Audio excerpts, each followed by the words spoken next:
Le noir. Un simple mot, mais qui signifie tellement de choses. En plus d'être une banale couleur, ou plutôt l'absence de couleur, il évoque aussi une peur terrible que l'on retrouve ancrée dans notre subconscient et qui remonte jusqu'à notre plus tendre enfance. Cette peur s'en va naturellement en grandissant, mais pourtant, elle est toujours là, tapie dans un coin de notre inconscient, prête à ressurgir au moindre signe de danger. Lorsque vous vous promenez seul dans la nuit, sans un bruit, et que ce léger malaise vous surprend jusqu'à ce que vous soyez chez vous en sécurité et baigné de lumière. Tout le monde connaît ce sentiment. Moi, je l'ai en permanence. Ma peur du noir n'a jamais diminué en intensité depuis que je suis petit. À peine l'obscurité installée, je sens un souffle glacial remonter ma colonne vertébrale. Des sueurs froides courent le long de mon épiderme.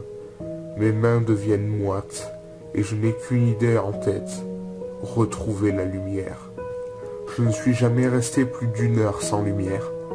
Je me promenais sans cesse avec une source lumineuse et dormais toujours avec une veilleuse.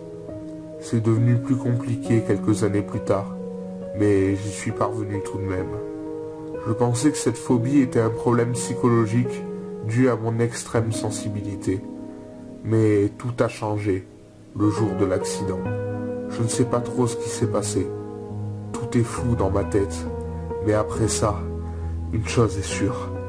J'étais devenu aveugle. Depuis, les ténèbres sont omniprésentes. Elles m'entourent et sont en permanence dans ma tête. Elles se glissent dans mes moindres pensées et s'insinuent lentement en moi.